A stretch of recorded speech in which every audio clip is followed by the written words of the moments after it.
time for the All Out Show remix. On remix shows, you'll hear memorable guests, crazy topics, game shows, celebrity interviews, and you might even catch a hilarious segment you missed. Keep it here and stay tuned. All right, y'all. I usually don't cut off songs, but remember last week we were talking about the girl that drank dog pee? Well, we found her. She's in prison, and we got her on the line. And I don't know how the connection's going to be. Hello? Hello? What's your name? I'm Lynn Lou. You're Lynn Lou? Mm-hmm. And you are locked up. What did they lock you up for? I'm just locked up for making some public videos. I was masturbating in public, and that's what I went to jail for. So they got you for masturbating in public. You came on our radar because you drink dog urine. Yes, I've been doing that for like 2.5 years now. Now, what made you want to start drinking dog urine? Well, before I started to drink my dog's pee, I felt like I wanted to kill myself. And one day, God told me to drink my dog's pee. When did God tell you in a dream, or? He just told me in my head. I heard him say it. What was he like? This is God. Drink dog piss. No, he just told me to drink my dog's pee if I don't want to feel depressed anymore. It gives me something to look forward to in the morning. It makes me want to wake up and take my dog for a walk. So you take your dog for a walk, and then I imagine you have a cup. Is there a specific cup that you use, or? I just use the little clear plastic cups. I don't know if you watched the video, but I saw. He knows what to do. Yeah, it was like a clear plastic cup. He pees, and then you drink the pee while it's still warm. Yep. What is it? If my dog doesn't give me enough pee, I just use my neighbor's dog. They don't really know about it, but your neighbor doesn't know that. Your neighbor doesn't know that you drink the neighbor's pee. No, they don't know, but I don't think that they would care. What kind of dog is it? Is my neighbor's dog? Yeah. It depends. I have a couple different neighbors, so they have a husky and they have a German Shepherd and they have a little Yorkie, but I prefer the husky. You like the husky, and you have a Shibu, right? I have a Pomsky. Okay. What does dog pee taste like? It tastes okay. When you first taste it, it doesn't taste that good, but it grows on you. I like it now. I can drink it really easy. I can drink a whole cup pretty quickly, but at first it doesn't taste that good. But the benefits overweigh how it tastes. For it to clear your acne, it has vitamins in it. It prevents and cures cancer. I would say that's worth it. Where did you hear that it prevented cancer, that dog urine prevented cancer? Harvard did a study. Harvard did a study that dog pee cured cancer? Can you look that up for me? Yeah, they did. Now, were you sleeping with this dog of yours too? I don't really want to say sleeping with my dog, but having I have sex with my dog, yeah. It seems like it has a very small penis. Not really. That's not the only dog I've had sex with, so. When did you start having sex with dogs? I've been doing that for about 4 years now. And how old are you? I'm 21. Okay, so you started when you're 17. It's legal in your state to fuck a dog. That's correct. My dog is very happy. How did you coax him into fucking you the first time? How did you train him I didn't have to trick him or anything. He just wanted to do it. He was humping his pillow one day, and I decided that I could be his release instead of the pillow. Okay, so then what'd you do? I just got down on all fours, and he knew what to do from there. You got down on all fours, and he mounted you? And what kind of dog was this? Yeah. That little dog? No, that was my first dog I had. He was a boxer mix. So it was a boxer. Were you able to orgasm? Oh, yeah, every time. You orgasm every time you have sex with the dog? Every time. Wow. Does he come in you? Of course, he has no choice. I force him to. You force him to come in you? Does your boyfriend, you have a boyfriend, how does he feel about this? I'm not with anybody. You're right not. now. Oh, you don't have a. It's just you and your dogs. Do you think that? Pretty much. I'm pretty happy with it like that. And I don't know if you've noticed, but with the dog pee, it's sad that a lot of people don't know about this. And honestly, it ties back to the pharmaceutical companies, you know? They make money off you versus you doing the natural thing. There's companies that sell dog pee, you're saying? No, I'm saying that the pharmaceutical companies want to sell you their treatments for cancer versus you doing the natural thing when you could just take your natural preventative measures. That's interesting. I don't know if you noticed, but it's really only doctors that are coming after me. And doctors want to make money. So, of course, they're going to discredit me. So are you going to listen to the girl who's just trying to help or the doctors who want to make money off their cancer treatment? How Man's Best Friend Could Help Cure Cancer. Cancerresearch.org blog, January. Huh. Did you feel any cancer coming on? No, I just didn't want cancer, you know. You don't want to get cancer. You're a good-looking girl. I'm looking at you right here. And you know, you have no interest in any human dick. Oh, no, I like humans, too. Does it bum guys out to know that you fuck dogs as well, or are they into that? A lot of guys are into it. The guys that I have been with are into it. How many times a day do you sleep with dogs? A day? Yeah, or do you do it daily, or is it? Sometimes it's daily. It really just depends when he wants it. You know, I just try to provide for him. Do you have a favorite dog lover? You said you have a couple different dogs. Well, I really like huskies, and I really like Yorkies as well. What do you like about the husky? Well, the huskies are just really good, and the Yorkies have really good tongue. The Yorkies have what? I couldn't hear you. They're really good with their tongue. The Yorkies eat pussy better than the huskies? Yeah, oral is amazing.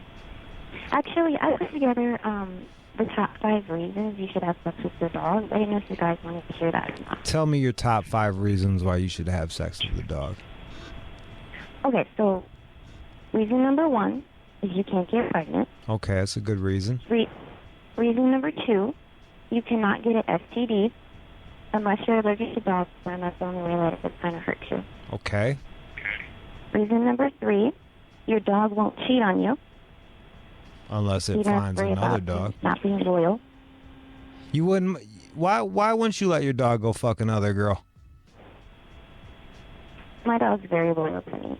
So you are worried about your dog cheating? No, I'm not worried about my dog cheating. I'm just saying, it seems kind of odd. You can go fuck other dudes, but your dog can't get any new pussy. I'm just saying. He doesn't want any other pussy. We don't know that. He doesn't. Okay. How big is a husky's dick? Oh, he's about 8.5 inches. Do they ever get stuck? Like when dogs get stuck, do they ever swell up in you? About 15 to 30 minutes, and then the swelling will go down. So he'll fuck you, get stuck, and then you're just stuck there with him for 15 to 30 minutes. Yeah, it's really a moment that brings you and your dog closer, you know? What do you say to the people that are like, hey, she's a fucking lunatic. She keeps fucking dogs. What do I say to them? Yeah. I don't really care what anyone thinks of me. I'm going to do me. Honestly, the orgasms are worth it. The orgasms are worth... Are orgasms with dogs better than orgasms with humans? What? Do you prefer dog orgasms to human orgasms? I would say about 60% of the time. I still like humans, but I do kind of prefer dogs. Do they smell? No, my dog doesn't smell. I bathe my dog. Do you fillet your dog? Do I what? Do you suck your dog's penis? Oh, of course. I have to give back to him. He does it to me.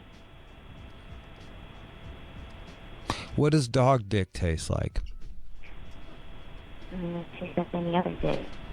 So dog dick just tastes like human dick, but on the dog? Pretty much the same thing. I mean, it pretty much feels the same way. If you take away the nodding part, it's pretty much the same thing. Now, dog semen, I imagine you've tasted that before? Yeah, that has a little bit of a different taste. It tastes more like an iron taste to it. Okay. Like pennies or like blood almost, like how period blood has like an irony taste to it. I'm trying to. I guess it has an iron taste to it. Yeah, it doesn't taste like human cum. Okay. People want to talk to you. Would you like to talk to anybody? Yeah, I can talk to people. All right. We might lose, just in case she's in jail right now. When are you getting out of jail? I'm not sure right now, but it's looking like December. December? Well, if you ever get out to Los Angeles, we'd love to have you come on and talk to you face to face. Jarrell in Washington, D.C. Go ahead, Jarrell. Hey, what's up, dude? I just want to ask, have you had a psychological evaluation since being incarcerated? And are you currently having sexual partners while in jail? And do you let them know that you slept with a dog? No, I've never been hospitalized or anything before. I don't have any mental problems. And I'm not sleeping with anybody in jail right now. I honestly am waiting to get home to my dog. You have no interest in lesbian sex? I do, but I just miss my dog right now. That's not on my mind. You're in love with your dog? I am. In a way, I am. Does it bother you that dogs die early? Is that gonna be very painful for you when your lover dies? Well, I'm sure it'll be very painful. I've never had to go through that, so I'm sure it'll be very painful. Do you have a dog that you would really like to sleep with? Are there any dogs on your on your dog fuck list? Well, I still want to have sex with a Great Pyrenees. That's on my great. fuck list, I guess. What is it? You broke up a Great Pyrenees? A Great Pyrenees, yes. Pull that up. I want to see what a Great Pyrenees looks like. Do all dogs fuck the same? They seem like they just. So you like the fluffy they're all dogs? different. Everything's different. Every dog's different? You have 1 minute left. Okay, it sounds like... I have to actually call you guys back. I only have a minute left. All right, well, it was really a pleasure talking with you. There's so many people that want to speak to you. Perhaps we can arrange another time where you can call up and answer questions, okay? That would be awesome. I would love that. And you are more than welcome to come out here to Los Angeles and fuck dogs in front of us. Well, All right, thank you for having me. I want to watch her. I don't give a fuck what you say. Much like Wisconsin, that's against... The caller has hung up. I'm jerking off to that shit. I don't give a fuck. It's a misdemeanor, by the way. Whatever, it's like a speeding ticket. We can't do that. That would be intense. I'll take her to my house. She can fuck a dog. I'll tape it. Oh. No, that's not true. This is not real.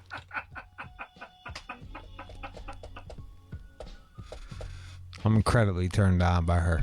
Oh, my... No. She's so nasty, dude. She's disgusting. I know. It's so... There's something so disgusting about her that just turns me on. She just doesn't give a fuck. She just wants to fuck a dog. She's facing 9 months over the public pornographic stuff. 9 months. That sucks, dude. Phone lines blew up for her. God. Who? Nice get, John. I didn't think that was going to work out. Let's From jail. Round of applause. Thank you. Round of applause. John fucking got the dog fucker from fucking jail.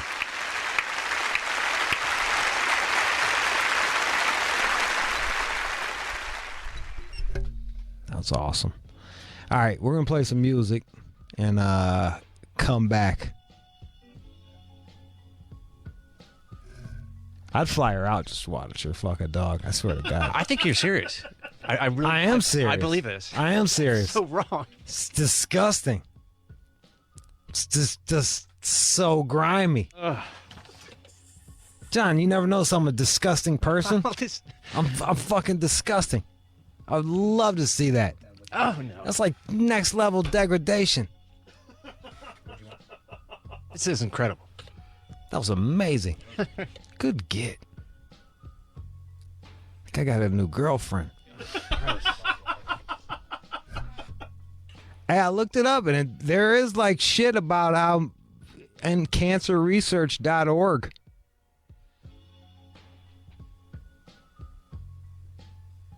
The fucking DNA. Wait, so you're backing up her cancer claim if she drinks dog urine? I'm less into her drinking dog pee, more into her getting smashed by dogs. But yeah, there's like literally a fucking whole article about it. And there's a PhD behind it. If you had cancer, would you drink? And they were like, the only way you can cure it is drinking dog piss, would you? Yeah, I wouldn't Yeah. say no to that. I'd try it out. I'll just make some tea out of it or some shit. Chamomile dog piss tea or some shit. All right, play some music. You're listening to the All Out Show with you. All right, Shay 45, what up, though? How y'all doing out there? We're doing a little sample session again. I'm going with, I'm going to play a little bit off of one of my favorite albums of all time. This is a solo record from Funkadelic's guitarist, Eddie Hazel. He wasn't with him the whole time. He was with him early on. And this fucking album is the shit. Games, dames, and guitar things. Here, I'll play you a little bit of the song that was sampled. It's called Frantic Moments.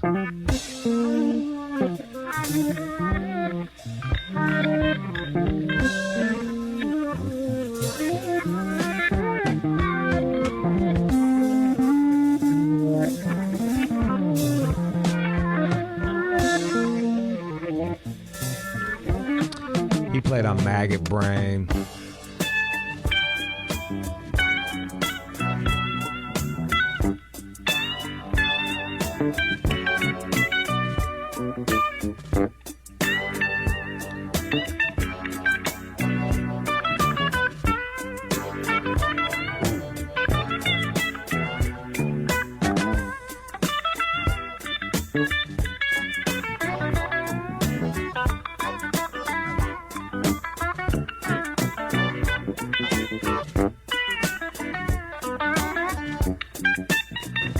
Rolling Stones has him listed as the 83rd best guitar player ever. I don't know if that's accurate or not, but, you know. Trying to be strong. I should have given in to you. It was a real thing to do. He died pretty young. He died at 42. Where do I get Out of Brooklyn, New York. I could go on. You should have given up on me. Now I see how blind you be.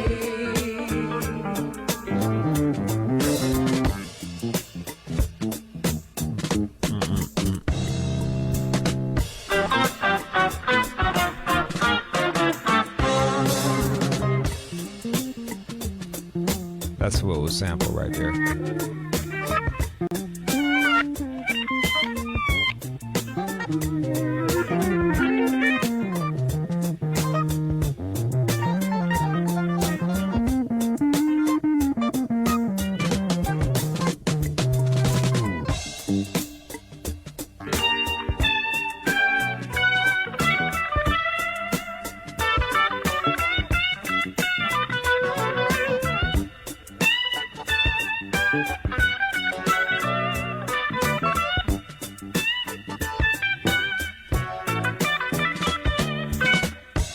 Where did I go right?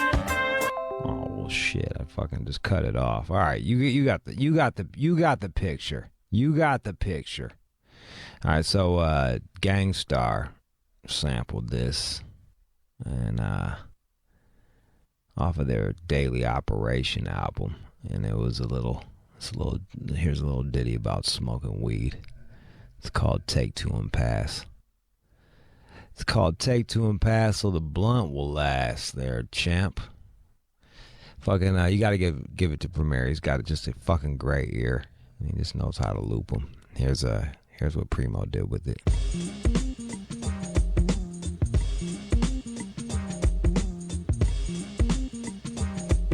So he just looped it a little quicker and then dropped the harder bass. Take two and pass, take two and pass, take two and pass so the blunt will last. Take two and pass so we can all get blunted. Don't smoke cigarettes so my growth ain't stunted. We got at least 5 hits, and I roll the white out. It's the break of dawn and we're awake like night owls. Phillies are cool, but they burn much quicker, much quicker. Yeah, just pass that blunt, nigga.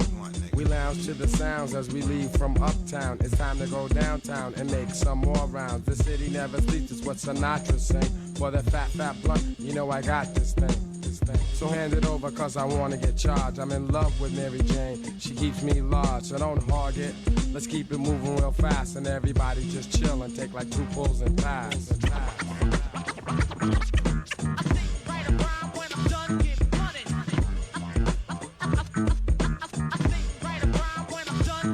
You better take two and pass, take two and pass, take two and pass so the blunt will last. Take two and pass, take two and pass, take two and pass so the blunt will last. The club is crowded, everyone's up in here. Yo, Premier, what's that you got there? It looks like a nice plump blunt in your hand. I just know you're gonna share it with me, cause I'm your man, so bust it. I got one too, and if you spark up yours, I'll light up mine when it's through. Oh shit, there goes my man, the Fat Mac. We used to get blazed, I know we got a fat sack. So let's go upstairs, grab a chair and unwind and let the la-la enhance our minds. The system's booming, let the bass increase. I find a seat so I can peep the sheet. Ladies and maybe get my homie some ass. So all you gotta do is take like 2 pulls and pass.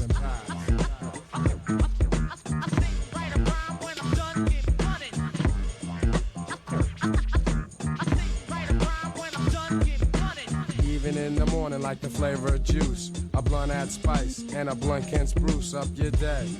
But I'm not advertising, just telling of an aspect, a part of our lives. And around the way there ain't no shame in our game, cause the fame is no thing, we get together and hang. And since you know that I got dash in class, then I'm after you, so take like 2 pulls and pass.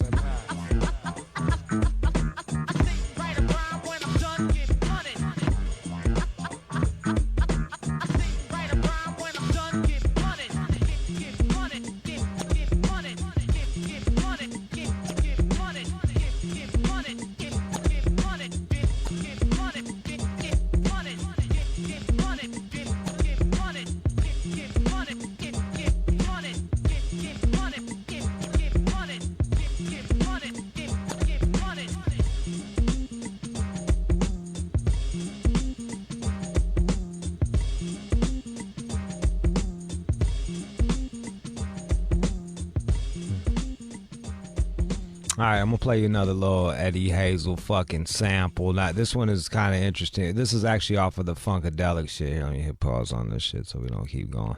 There it is. This is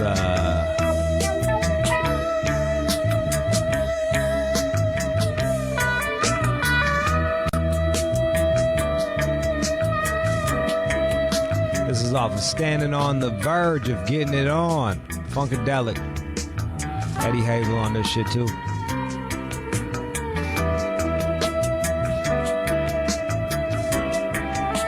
It says here he actually co-wrote all of these songs.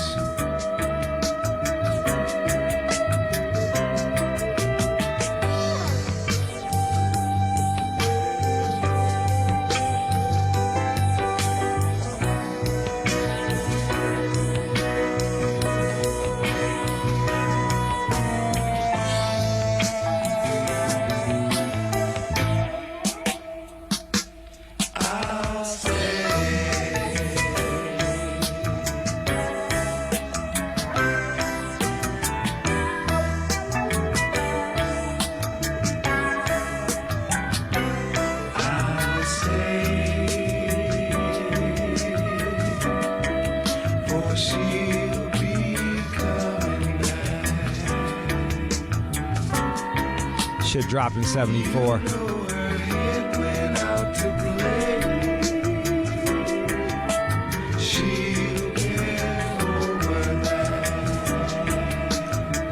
Funkadelic had that perfect little mix of funk and rock, and it was just... what a unique sound. And soul, you know.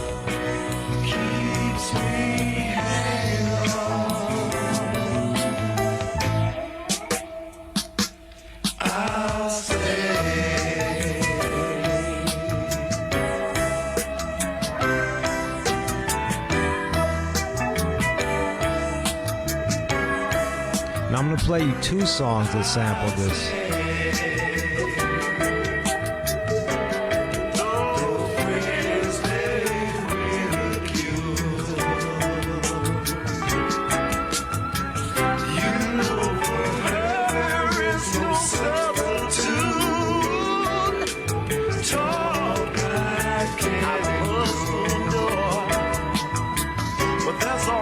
Mother said, son, whoa, when she returns, she wants to come home, keeps me hanging on. I'll stay.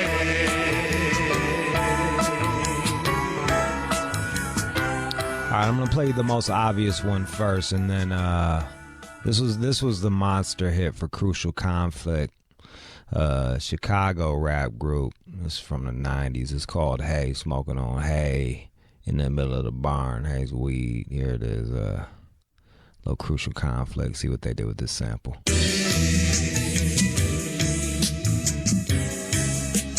Hear that? Hear that?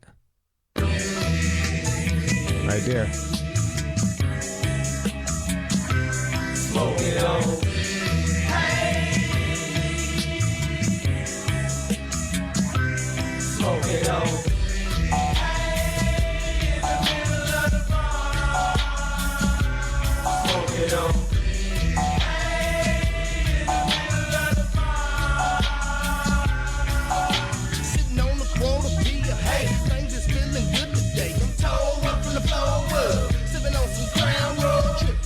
In the circle of wood where everybody smoke their own bug. Good old hey, how'd you feel today? Fine, blowing dandy. Feeling like I'm hype on candy. Got a big thick chick named Sandy. In the farm in the middle of the barn where everybody's feeling crazy. I went to visit Granny's house. Never see why don't nobody leave me constantly smoking bees.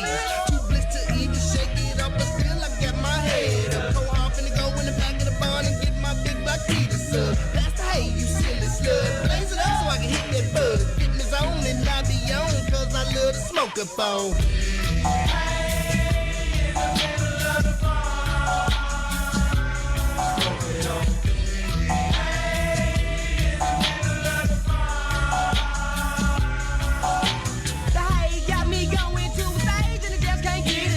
Smoking every day, I got some hay, and I'm finna roll it up, make a clap. I'm gonna take my mind away from all the bull crap. Pull myself way back and roll, back to the freaks that's on the road. Sometimes I wonder when I was alone on the street, if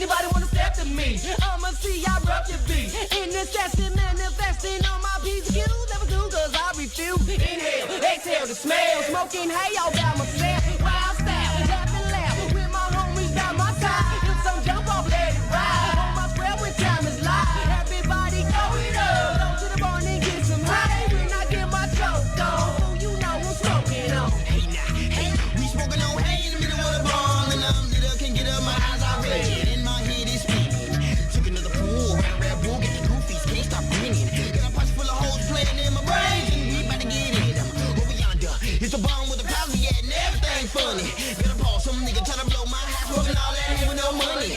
Not Judy. This bitch wanna do me, so I hit the 151 Bacardi. She high in the sun, thick like cornbread, and I'm ready to party. That head got me so goddamn horny, but I really don't like that trash. The only reason I'm popping that coochie, cause I whole had a book of food stamps. And I got the munchies, I need some food. Collard greens or pinto beans. If you smoke K like the company, dude, then you know what the hell I mean. Smoking on.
That was a Crucial Conflict, Hey in the Middle of the Barn, Eddie Hazel samples.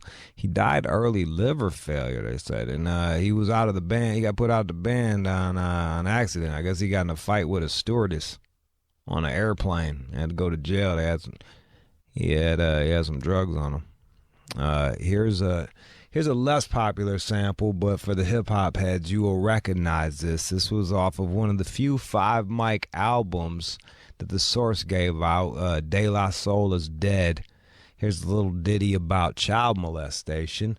It's called Millie Pulled a Pistol on Santa. If you will suck my soul, I will lick your funky emotions. That's another funkadelic one right there.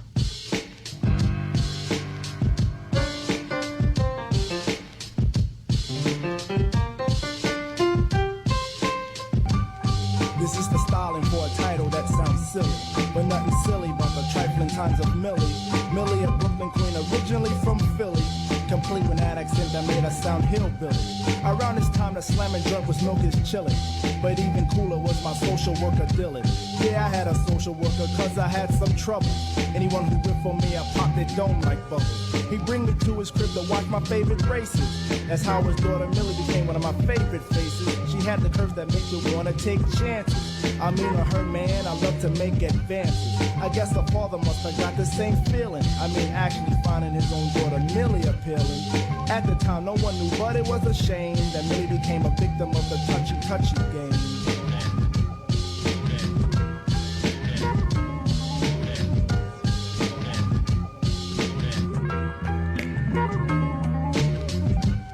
Yo, Millie, what's the problem? Lately you've been bugging. On your dookie earring, someone must be tugging. You were a dancer who could always be found clubbing. Now you're worried now with the frown you're lugging. Come to think your face would stink when deals around you. He's your father, what then happened? Did he ground you? You shouldn't flip on him cause Gil is really cool. Matter of fact, the coolest fella in the school. He hooked up a trip to bring us all the Lacey's. He volunteered to play on Santa Claus and Macy's. Child, you got the best pops anyone could have. Dylan's cool, super hip, you should be glad. Yeah, it seemed that Santa's ways was parallel with Dylan. But when Millie and him got home, he was more of a villain. While she slept and he crept inside her bedroom. And he would toss her, then would force her to give him headwind. Millie tried real hard to let this hell not happen, but when she fussed, he would just commence to slap. Yo, Dylan, man, Millie's been out of school for a week, man. What's the deal? I guess he was giving Millie Bruce's time to heal. Of course, he told her she was sick, and we believed him. And at the department store in Santa, we would see him. And as he smiled, his own child was at home plotting. I walked the face of this earth, she was gonna knock him. When I got home, I found she had tried to call me. Mama, she had kicked to her, hey, how you doing? Sorry. I tried to call her, honey, but her line was busy. I guess I had the Macy's and bug out on Dilly. I received a call from Mrs. Sick herself. I asked her how was she recovering her health. She said that what she had to ask would make it seem minute. She wanted to talk serious, I said go ahead, shoot. She claimed I hit the combo dead upon the missile. Wanted to know if I could get a loaded pistol. That ain't a problem, but why would Millie need one? She said she wanted her pops dealing a he'd one. Ran some style about him, pushing on a privates. Look, honey, I don't care if you kick 5 feet. There's no way that you could prove to me that deals flip. He might be the butt, but your jeans he wouldn't rip. You're just mad, he's your overseer at school. No need to play him out like he's someone cruel. She kicked that she would go get it from somewhere else. Yeah, whatever you say, go for yourself.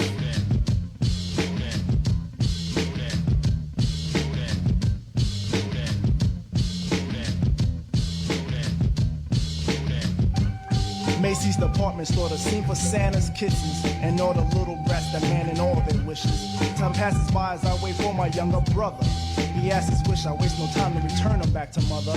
As I'm jetting, Millie floats in like a zombie. I ask her what's her problem, all she says is where is he? I give a point, she pulls a pistol, people screaming. She shouts the deal, he's off the hell cause he's a demon.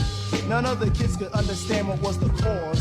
All they could see was a girl holding a pistol on claws. Dylan pleaded mercy, said he didn't mean to do all the things that hurt my foot, do nothing but cling to. Millie bucked him, and with the quickness, it was over. That was Millie pulled a pistol on Santa Claus right there. Or on Santa. Another fucking Eddie Hazel Funkadelic little sample. That was a sample session featuring Eddie Hazel of Funkadelic. R.I.P. to Eddie Hazel. He's no longer with us, but a hell of a guitarist, great songwriter. And if I think a good introduction to him is his solo album. And if you can't find that solo album, check out the Maggot Brain, which is another dope Funkadelic album. There it is. This has been another sample session. All right, man. Shade 4-5, let's go. You're listening to the All Out Show with you. Shade 4-5. I got the fucking legend, CeeLo Green. Yo, I'll take that. How you doing, man? I'm good, man. Good to see you. You're a legend yourself. Good to see you too. I got a story for you. What's going on? Tell me about it.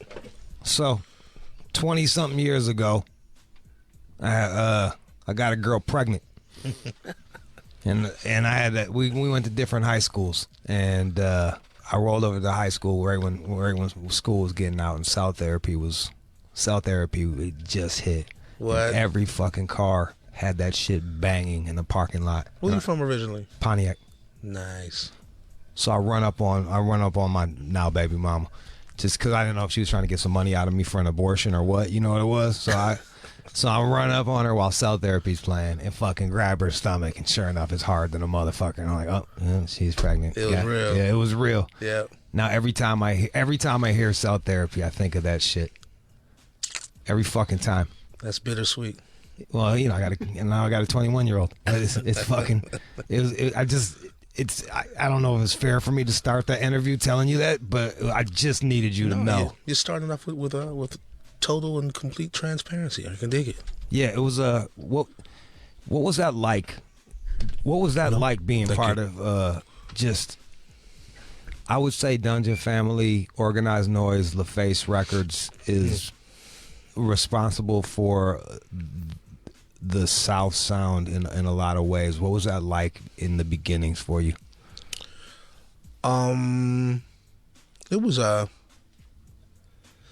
kind of surreal in one regard, but then it was just a second nature in another regard, because we had all been such a community, and I mean Atlanta in general. I mean, like, you know, Atlanta is what we like to call a little big city. Yeah. You know, so the musical community, we were all kind of familiar, you know, with each other, and everybody was kind of networking in one way or another. So, and then also just more exclusively with the Dungeon Family, like we had, you know, a lot of us had grown up as kids together, you know, so it was just kind of really, really natural, really, really, really organic, you know. to assume ourselves and as rightful owners, or at least the statesman for Southern hip hop, because we felt like we were more or less. Speaking of Goody Mob, we felt like we were more or less activists, more so than artists. Well, it's funny listening to your album. I was prepping for it last night, so I was listening to Soul Food, and Soul Food is to me it's an album where it's similar to what Pac did, where it was like it wasn't gangster rap, but gangsters listened to it because it spoke about what was going on in your community and in your neighborhood, right? And it was quite conscious. Well, yeah, I think there's a lineage there. There's a connection there between gangster and government. I think it and consciousness. Yeah. Because it's been argued on occasion that sometimes the criminal element, a critical thinking of criminal is just more or less the artist without the outlet. Yeah. You know what I'm saying? And so that's why people, that's why we celebrate criminals in the way that we do. You know what I mean? Like, they're almost like, it's almost like Artful Dodger. It's self-made. It's yeah, go saying? get it. It's go get that shit. No doubt. So we can relate to that story, that against the odds, above the law, outside of the law. We can do that. And with art and with music, you kind of pretty much have a license to do that too within the jurisdiction of those confines of music and art and the industry. We just had Daz on, and like I can attest to this a lot of myself. Like so much art is funded by fucking dope. Like, let's be real. Like so much art was like, if it wasn't for fucking gangsters and drugs and shit like that, even going back to Sinatra, like yeah, exactly. it was funded by Vice. Like they go hand in hand. They do. It's a crazy marriage. So let me you guys. A lot of people liked our message because it was reformed. You know what I'm saying? Like, you could tell that we were young, but we were in the field and we were experienced, and you know what I mean? Like, a lot of the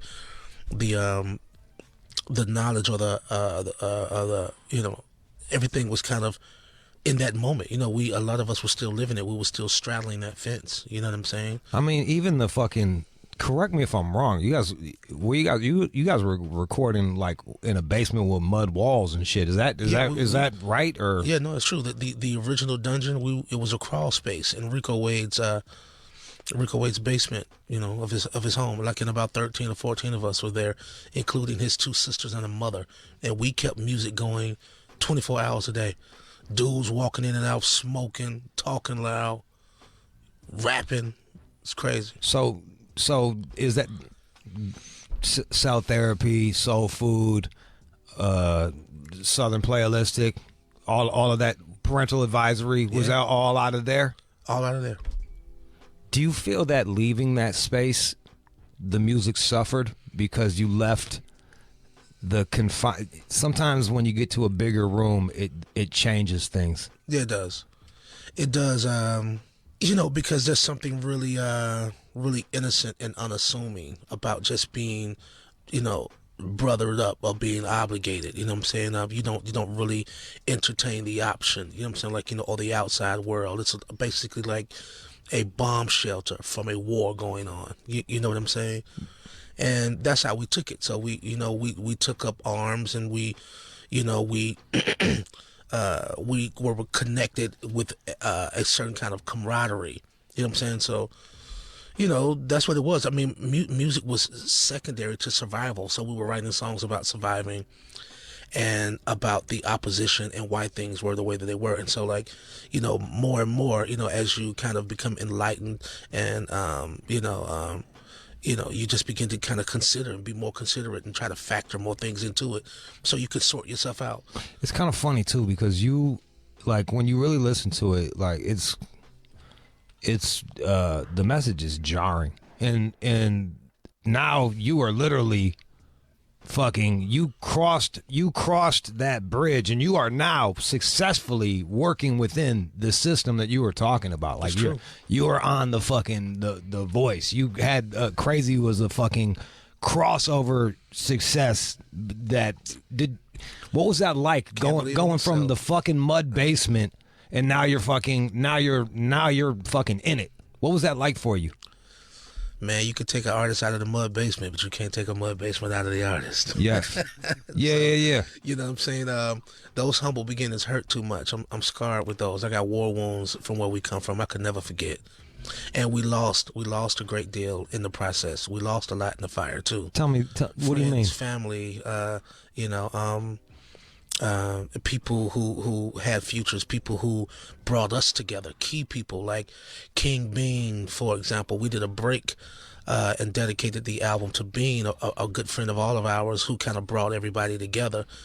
And he was just kind of like this lightning rod and this really great spirit and personality. And what happened to him? I think, I'm not really sure. You know what I mean? I know that they were playing basketball and, he just kind of collapsed on the court, and just died, And it was really, really surreal. But, now that to mention that in retrospect, it even sounds special in its own right. So, he was a special person and he had a special transition in the way that it kind of happened. You know what I mean? Like, we were saddened because we were perplexed. He's such a good guy. You know what I'm saying? Let's talk about any of us could have died first and it would have made sense. You know what I'm saying? It could have been anybody. Yeah. And it just happened to been him. Well, and then what was that like? Tell me about Crazy, because that was like, and you know what the funny thing is? I was gonna bust your balls because I was like, you need to rap more, but then I was gonna bust your balls because I was like, you need to rap more, but then hands down, you're one of the best rappers ever. I'll take that. Goodie Bag, is that all freestyle? It's all freestyle. But we had a lot of practice. That's all we did was freestyle. Remember, this is like, this is 94, 95, and on up from that point. Who did you look at as your competition, or was it friendly competition? To be totally honest, I didn't look at anybody as competition. Like, it was pretty clear who our flagships were. You know what I mean? Like, who did what? At the time, as far as Goody Mob is concerned, Cujo Goody, came up with the name Goody Mob. So, he was our leader. You know what I'm saying? Like, essentially. Yeah. And of course his reputation streetwise was also reputable, and certified. Right. So, we had no problems with taking his lead about this, that, or the third. And his whole style, it wasn't Southern. Sometimes now you can listen to Southern hip hop and you can say, okay, those guys are from the South, just by the articulation or the drawl itself, but back then it was about, bringing to the table a new style. So, like Tretch or like Das Effects and, right. The way Cujo rhymed back in those, like he did so many really quotable and unique things. His like, rhyme patterns were crazy. He, like, let's say if he had a 40 ounce of Old English, he would take the bottle out and he would write a rhyme on the paper bag. And then get in front of the mic, with the paper bag and do his verse off a bag. Or one time he wrote verses on a roll of toilet tissue and just lyrics all the way down. And I mean, like, just really, I wish we could have saved that stuff. I wish it would have meant as much as it means now. Then, we could have put that in a glass. That could be in a museum. Yeah, that could be in a fucking museum. So we thought we thought he had that insane genius. You know what I'm saying? That pretty much all artists kind of want. Man, like, I was more or less sobered by my situation because, again, like, I wasn't so completely involved at the time. I'm like, I'm leaving here and then maybe I'm leaving the studio and maybe I'm robbing somebody or something like that. You know what I'm saying? No you shit. Feel me? So I rap recreationally, and that's kind of my nonchalance for rap music or my own particular. Yeah, you're not on every track of Soul Food. Yes. Like, so, but there's pain. There's always pain in what I do, and I find more of a cathartic means of embracing or expressing it through song, through melody, through harmony, and those things. And when you look at rap music, it's not just what we're talking about. It's just not about the lingo or the culture. It's the cadence itself. So the cadence is confining to just rap. And I mean, like, you feel me? And I'm more of I'm more of a free bird. I'm more of a virtuoso. You know what I mean? Like, if you will. Yeah, you're doing spoken word on that. You were harmonizing. Yeah, I'll try. I'll do just about anything. So like, I need more space. So I feel like with harmony and melody, you can bend and stretch and turn, and you can make more out of it. You know what I'm saying? Then not only rap, the cadence itself or the particular culture and audience will allow you to do. So I wanted to do more, and that's how Crazy and all of those kind of things came about, because I just kind of really defied those laws of physics. And then boom, now you're now you're getting played at karaoke. Right, but I wasn't necessarily trying to be. It just happened that way. Yeah. What was it like working with Babyface? How close was Babyface to what y'all did in L.A. Reid and all that shit? L.A. was more hands-on than Babyface ever was. Yeah. But I since then have, been able to call Babyface on the phone and talk, and we're cool. But I do have a funny story about when we first met him. Our debut album was named Soul Food. Yeah. Yab Yum, his production company shared with his wife, they put out a movie called Soul Food. Yeah, I remember. A lot of the guys were a little kind of, we felt the kind of way about that. I didn't. I thought it was an honor. Yeah. You know what I'm saying? And, but, we weren't a part of the soundtrack. We weren't a part of it in any kind of way. And so, guys felt a certain way about that. Like, how we going to get out Soul Food and I'm not even on the fucking we on soundtrack. y'all label. You know what I'm saying? Right? So with that, he was confronted about it, and somebody asked him, not combatively or just asked, and he said the funniest shit. I didn't know you guys' name. I didn't know y'all name y'all album was Soul Food. You're like, damn it, I'm on your label. Yeah, it's a coincidence, but that made sense. He was never in the office. Like, L.A. was the business head and the brain. And then Organized Noise was in charge of the music. Yeah. How I not as much on Goody Mob, but on Outkast, I hear a lot of funkadelic. I feel like a lot of I hear a lot of funkadelic influence. What was some of the influence for Goody Mob? Man, we've got a chance to. I think even Bernie Worrell even played on some stuff. I mean, of course, you got George Clinton. He came in and he did synthesizer with Outkast on ATLians. We sat and talked with the Godfather many a times, and he himself had christened us as the young, new, Parliament. Like, you guys are the next thing, yeah. You know what I mean? So he gave us that. So a lot of the costuming came out of that. You know what I mean? Like, he gave us a license to just kind of, have carte blanche and do what we wanted to do. Who do you think was the most underrated rapper out of your crew? I always argue that Big Boy always got slept on. Like, I would say that more famously Big Boy. You know what I mean? Like, it's a lot of good guys. Backbone, Witch Doctor, Cool Breeze. Cool Breeze's album was a fucking classic. Yeah, that I was like, dope. That's dope. I got people like who. Yeah, like I got people. And was that Creatine? I don't remember. Creatine, that's right. Yeah, like that fucking whole album was bananas, and I was like, dope. And Cool Breeze, ladies and gentlemen, he coined the phrase "Dirty South," so that's him. No shit. Yeah, he's an OG. Let me ask you about this one. Let me ask you. We hit so hard on the motherfucking on Soul Food, which is. If you don't have Soul Food, you don't have all of hip hop. Like, this is like, it is a must-have album if you say you like rap music. No doubt. And we were talking about some of the beginning songs. You guys come out the fucking gate. You guys come out the fucking. What was the first? Was it Free? Free. And then it goes in. Does it go into thought process? Yep. Like, here, like, come on, man. Now, were you this shit right here? Dre's on this one too, right? Yeah. It's a tone setter right here. This is kind of like, hey, this is what you're gonna get. This is it. Did you make these songs in order?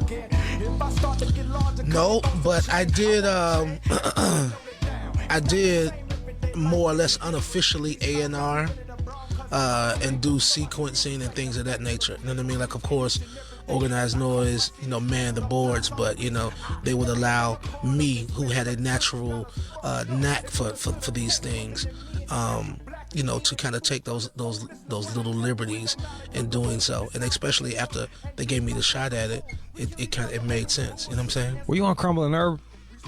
No, I wasn't. What was the one? Hootie Who? I was on Get Up, Get Out and Call It a While. Get Up, Get Out. Yep. What was that like? Get Up, Get Out is a cool story. We were talking about it yesterday. We had a moment of where I was working a job and Players Ball was playing on the radio. Which was originally a Christmas song, it was a Christmas right? song. It came off of the Face Christmas album, and it was around Christmas time. So I was in no position to really quit the job that day, but I did. Me and my cousin, we were working together at Delta, at Hartsfield Airport in Atlanta. What were you doing at Delta, like bags and shit? Planes, yep. At the airport, we had a temporary job at UPS, so we were loading boxes and stuff like that. But Players Ball came on, and we heard it, and we looked at each other like it was like a movie, and we walked off the job. I walked right out, went right to the studio, and I'm gonna play. This is it, right? Yeah, right. Okay, so this was a song of mine that I had. Because this is you right here. Yeah. Trying to get high. So I don't know if you hear these drums. And before any music was on, it was just a beat. That's all. That's when I walked into the studio. That's all that was playing. Ever graduating it all? Sometimes I feel I'm just a disappointment to y'all. Every day I just lay around. See, to do this verse, it was just so normal. I was living it at the moment. I didn't really think much about it. You know what I mean? Like, I didn't know if it was good or great or anything. What we were doing, it didn't sound like anything. So there was no other comparable, you know what I'm saying, to what Organized Noise, their sound, their aesthetic. You didn't know the rules to break. You just was doing it. Just was doing it. And, we were talking about it, the naivety, about it, how this song was like, 7 minutes and something change? Yeah, who does the 7-minute song? That's what I'm saying. So, that was like the 70s. That's like Frankie Beverly and Mace. Absolutely. We had no idea that was wrong. This was one of those Outkast and Goody Mob. Like I was saying, like, there were certain factions. Like, you had cats that would listen to only, like, East Coast rap in my neighborhood, and you would have only cats only listening to Dayton Family or some shit like that. And Goody and Outkast, everybody listened to them. Like, and I think it was the creativity in your music and the honesty in your flow. Right. Like, you had the song talking about your relationship with your mom, and where I'm from, it was just single mother. It was a single mother neighborhood. You know what I mean? Definitely. What was that like? What's your relationship like with your mom now? Is she proud of you? Is it like? Well, I'll tell you another bittersweet story about soul food. And around that time, my mother, I was living with my grandma, and my mother was paralyzed in an accident. And she was quadriplegic, for about 3 years before she passed due to complications. Yeah. So my mother passed a few weeks before the release of Soul Food, and we were able to make the press just in time so I can dedicate the album to my mom. Was that heartbreaking? No. Not for her to not be able to hear. She heard it. She did. She heard it. And I'm glad that because my sister actually went and got her license, or what do you call it? When she became a registered nurse. Yeah. And my grandmother had been a registered nurse for years, and my mother was brought home. We used to have her at a care center called Shepherd Spinal Clinic in Atlanta, and we'd have to ride with her there to kind of to see her, and then she was there in rehabilitation. So when we brought her home, she was more than taken care of, and everybody was qualified to see about her family style around the clock. Make sure she's good. Yeah, so my sister told me of one time where she asked to hear the whole album. Just play it for me. And what was her reaction to the song about? I think it was peace. I think she made peace. My sister was just about to get married, having her first daughter, and and I think she knew that we were good. A lot of the fundamentals that she had given me, just to even acknowledge God in that verse. You know what I'm saying? My mother and father were both ordained ministers. Well, you can hear it in your music. It sounds there's a lot of stuff. It sounds gospel. It sounds like gospel in the hooks, in the harmony. Yeah, I got all of that stuff in my DNA, and I spent an awful lot of time in church. What do you think? It's crazy. There's so many. How much credit do you give church to fucking good music? Because you like Al Green, you hear all these motherfuckers that just came up in the church, and you can fucking hear it. And it's pretty essential, or it has been. It has been a main ingredient, in almost all black music, secular and otherwise. And then I don't know if there's any way around it. I want to ask you about this one right here. This was off of your second album. See that stuff to be when it get cold, you can't see.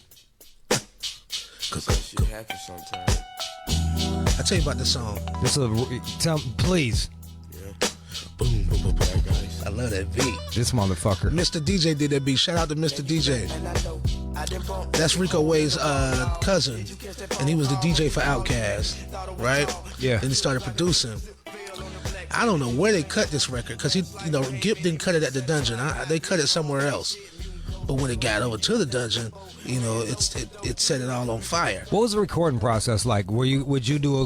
Well, I'll tell you about this. Would you all be together? Sometimes, but not always, because as you notice, only Gipp is rapping on this record. Gipp featuring Outkast, so it was a Gipp solo record. Yeah.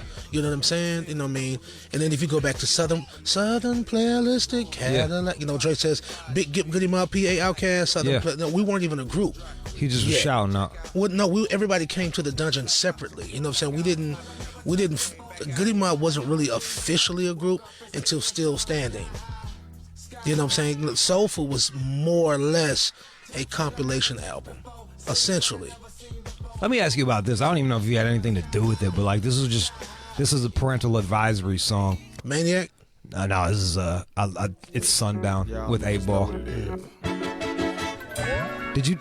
How closely tied were you with the other groups from the South? Did you feel like this was a time where we're just talking about this with Daz, like all of the fucking magazines were coming out of New York. New York was getting the most shine. Did you ever feel ignored? No, that's what we were shooting for. New York was the grail. So, how you said other places didn't really listen to other hip hop, like we listened to everything. You know what I mean? Like I had already mentioned DOS Effects, and at that time I was really on KRS-One and X Clan and King Son and Lakim Shabazz, and I like the Black Power movement. That's what kind of moved me. You hear it in your lyrics. By the Forces of Nature. Yeah. De La Soul is Dead. These are all my good friends to this day, man. Like me and Paz and Maze talk on the phone. I don't know if you asked me what my relationship with Parental Advisory. I just talked to Reese, KP. Yeah. Who's the DJ then, but he went on to be a great executive and a really good friend, and definitely Dungeon family first generation. So we all still How talk. close is Dungeon family? Everybody's still pretty close. Like we got we have a thread that we all use, and everybody kind of just chimes in from time to time. And I started this thread, and so we get on there to laugh and joke and vent and fuss and fight and just about everything. This is a weird.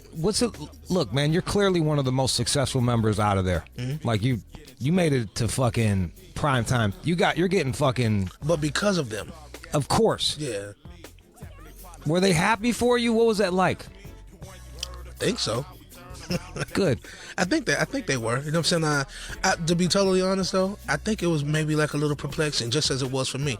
I wouldn't expect it would be any less perplexing than it was for me. You know what I'm saying? Like, sometimes when you do interviews, it kind of implies that you had everything to do with it.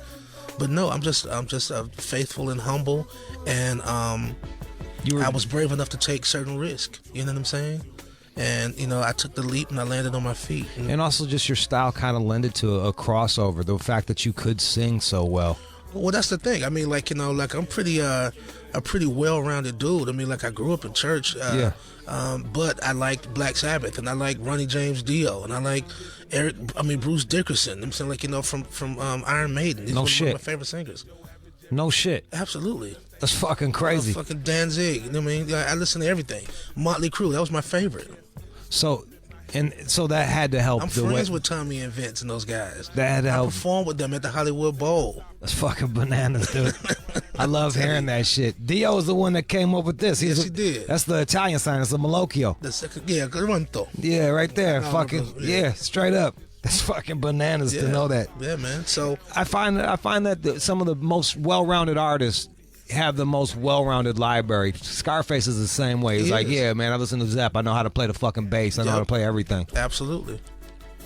Scarface is a good friend of mine too. You can hear that in your music. The other thing I really noticed about your music is the layers that you guys were able to. It was multi-layered in a fashion that you didn't see as much in rap at the time. It almost took an old school 70s soul approach. So put it like this: we're from Atlanta with so much old school 70s soul. In Atlanta, the South itself is an origin. You know what I mean? Like, that's where it come from. Per capita, Atlanta. I was having this argument. I think per capita, Atlanta has one of the biggest musical influences. It does, man. Why? I don't even know. I don't know. I don't understand it. Like, for us to be ourselves is probably the most involuntary action there is. Like, it's just really, really, really natural. I try to word it and make it sound all fancy, but it's really simple. You know what I mean? Like, it just is what it is. But what I was about to say was, I'm grateful for Organized Noise because they tapped into their vitality. You know what I'm saying? You know what I mean? Like their natural resource of how they were able to retain and then reiterate and filter the soul music from our surroundings, as their own original piece. You know what I mean? Or hybrid, if you will. Because it sounds influenced but not derivative. Absolutely. We recorded Soul Food in Curtis Mayfield's house, at Kurt Tom Studios. And so why would we go into his house to just merely sample his music? You know what I'm saying? It's fucking crazy. So we had the gods were watching us. They were really, really close by, and we felt dutified in that. Turn this up. Tell me a bit about Beautiful Skin. This was another one of my favorites. Oh man, yeah. Craig Love. He's from the neighborhood. He went to high school with some of the older brothers, and he's a guitar player and a producer. And I bumped into him, and he was like, "Yo, so I want you to hear some of the things I'm working on." And so that's a record that I brought. No different than Gip brought Black Ice in from somewhere else. I brought Beautiful Skin, working with Craig Love. How hard was that to get shit passed? Did it have to be unanimous, or could it be like, I'm not really fucking with that one. You two hop on that shit and see where it goes? Well, it's definitely like that a lot of the time. But as far as me bringing that record, I mean, when something is, that's a classic record now. Yeah. So I'm glad that Rico Wade and those authorities in that time saw this record as viable. You know what I mean? Like as good, as great. So I'm just glad that we shared in the same good taste. Did Peebles have anything to do with? Was it who was a woman artist that really helped put Cats on? Was it? Oh, Pebbles. Yeah, Pebbles. Was it Pebbles? Yeah, that's Pebbles. That's L.A. Reid's ex-wife. She was an artist herself, Mercedes Boy, and yeah, those my shit. All those great 80s songs. She had her own label, Savvy Records. She was the first one to sign Parental Advisory. She almost gave me a solo deal. She recognized Organized Noise, and she introduced them to L.A. Reid, and that's how it all happened. So Pebbles, TLC. Did you work? Yeah, TLC, Usher. Like, she's great. What was your relationship like with the rest of these people? What you guys like? Usher's like our brother. We've been around Usher since he was a kid. You know what I'm saying? Like, Rico went to school with Tion, T-Boz. We went to high school with Chili, Rosanda. It's like, we all together. She's like Fame, dude. It's the amount of Leon and Coco. Dog, it just doesn't even make sense. The amount of fucking talent that's coming out of one click. It's true. Tell me, all right, so let's talk about your new shit. We spent a half hour on all your old stuff. You're here to talk about your new stuff. Tell me. It's dope, though. A lot of people don't really know these stories, man. Like, you know, I mean, they're pretty interesting if anybody got time to check them out. I mean, but it's cool. It's a good listen. I mean, yeah, like I could sit here and fucking talk about. I want to hear old war stories all goddamn day, dude. There's plenty more, dude. But any story that I should have asked? No. That's all good. I'll just come back. We'll do a part 2. Doesn't matter. Bet. Oh, what I'm doing now, man. You know, I'm to be formal. You know what I'm saying? Like, I'm working on another Gnarls Barkley record. You know, Goody Mob's still standing. It's having its 20th anniversary. They're going to re-release it this year, so people can be checking for that and be reintroduced. You know, to all of that good music. Shouts out to the mob. Gnarls Barkley. How'd you like working with Danger Mouse? Man, it's probably one of the most, if not the most pivotal project in my entire recording history. Besides Outkast, Southern Playalistic, and me being featured on Get Up, Get Out. That was, yeah. Yeah. And he blew up off the Gray album. Yeah, a free mixtape, mashup of Beatles and fucking the Jay-Z. Black album. Yeah. That's it. And then you guys went on to become fucking monsters. Yeah, he gave me that for free. He was just kind of, hand to hand in it, to begin with. So I met him before that popped off, and we were already working. You know what I'm saying? But with no real gauge on what Gnarls Barkley would actually ultimately become. Like, you had no idea, man.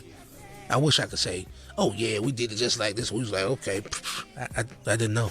Once you got that pop success, because that is fair to say that was I'm not saying it was a pop record, I'm saying it was a pop success. Yeah. It was a crossover. It's completely alternative music, man. Like for it to work in the universal way that it did, it's just really special. It's what do they call it, an anomaly? Yeah. Your follow-up was a Violent Femmes cover. Yeah. Boop, boop, boop, boop, boop, boop, boop. This is another fucking classic album. I The first used to love the Violent Femmes is fucking exactly. bananas. Blister in the Sun. Yeah. I used to love a song. Even before I heard their old stuff, I used to like this record they had called Breaking Up. Breaking Up. I don't even know that one.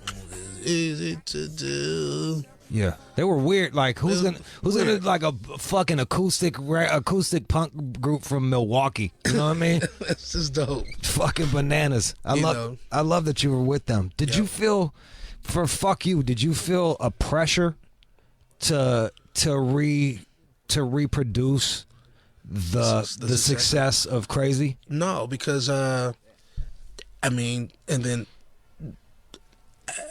As it stands, it's totally different from Crazy, right? You know what I mean? So it's almost as if the same person is not supposed to be responsible for both of those records, because it's really from one obscure end of the spectrum to the other. You know what I'm saying? You were able to work with a ton of artists, Common, Twista, fucking Lauryn Hill, yeah. Carlos Santana. Well, you did shit with Carlos Santana? Yeah, I'm on the Supernatural album. What was that like? Dude, that guy's a fucking what was that like working with fucking Santana? I tell you this, I mean, I knew Black Magic Woman, and I knew of the legend of Carlos Santana, but he's a masterful guitarist, and but not like a commercial record breaking, you know what I'm saying, like artist in that kind of way, you know what I'm saying, like as far as sales. Yeah. So, I thought that the opportunity was special because it was of a cordial invite from Lauren herself, who's like a sister to me. We did our first tours together, Goody Mob and the Fugees. You know what I'm saying? So we've known each other for years. You know what I'm saying? She's like my Gemini sister. You a Gemini? Yeah, May 30th and she's May 27th. So is Dre 3000. It's fucking awesome. It is. So anyway, she invited me to do it. She wanted me to sing it, Who's another person that is a fucking, like, one of the top lyricists and then a hell of a singer as well? No doubt. Dre's great. All three of y'all could do that shit. We could. It's Gemini shit. Is that what it is? The twins? So. Is that what it is? The fucking twins? You can do a little bit of either? That's the only sense I can make out of it. You got your own label too, right? Yeah, I have an imprint of where I can sign and curate and and support artists at Sony. It's called Mothership. What are you looking for right now? The trend right now is a lot of trap. It's kind of I don't know, a lot of lils. Well, I like trap music, Yeah. but I don't trap music. Yeah. Can you dig it? Yeah. All right. Yeah. Well, look, and Doug Morris, Sir Doug Morris, who gave me the opportunity, bless his heart, he said to me, CeeLo Green, I want to be responsible for a resurgence of soul music, and not neo-soul, not urban, not R&B, but the soul music that was so transparent and clear that it was multicultural and multifaceted. Willie Hutch. Willie Hutch or Johnny Hathaway. Benny King, Yeah. or, Chess Records, Yes. stuff like that. He said, and I believe if you make a place, if CeeLo Green says he has, made a place for that type of artist, I believe that they'll come. And so that's what he wanted Mothership to be about. Do you think it's harder because you said so much of your music came from pain? Yeah. And even just rap was not as popular. Like, you had to scrap harder to sell, to be heard by more people than nowadays. Rap is now pop. Absolutely. Do you think that the lack of struggle costs in the sound of the music? Absolutely, because there's a lack of struggle, but there's no lack of liability. You know what I'm saying? Yes. Yeah. Well put. Yeah. Well fucking put. I'm gonna throw out some down south rappers and that came before you. Come on. Poison Clan. JT, Debonair, The Devil's Dad. They're my guys. The whole Rap A Lot catalog. Gangsta Nip. Gangsta Nip. Small Town Killers. Well, that's one of Gangsta Nip songs. Yeah. Willie D, Controversy. Yes. Bush, Whitney Red. Not Royal C, but who's my man name? Raheem. Yeah. We had that diss song where he just fucking dissed fucking everybody. Yeah. That was awesome, as a matter of fact. Yep. Actually, I think I might even have some old Raheem. Big Mike, you know what I'm saying? Who was from Convicts and then went over to. That's right. Here's a old ass Raheem. Yeah. Really special shit coming out of the South in the fucking mid-90s, man. Really? Just their own fucking.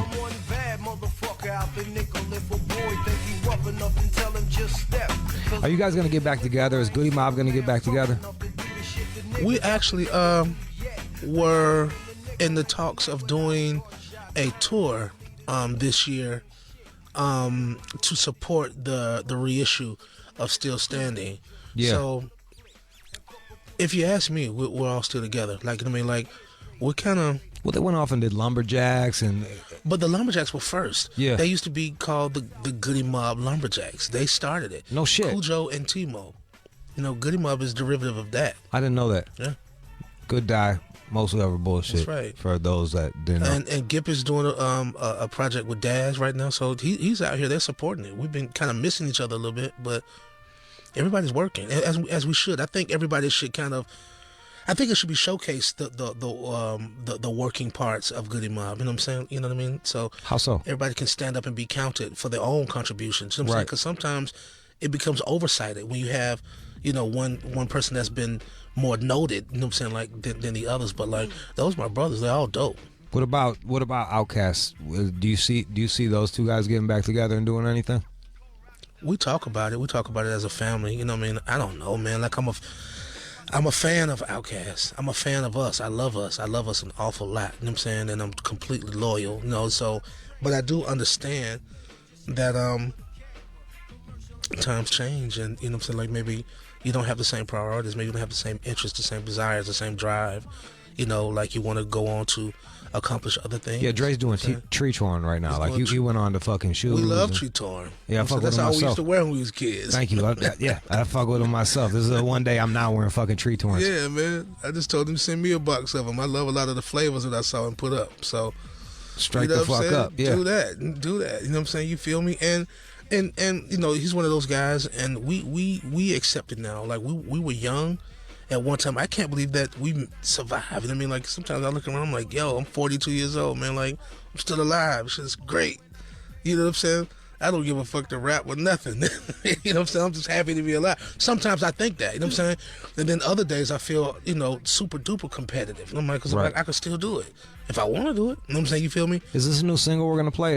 Are you rapping? Are you singing? What's going on with it? I don't even know what you call it. It's just fly. You know what I mean? Like I thought that it was a new, fresh, unique way, you know what I'm saying, like to convey something streetwise or street savvy.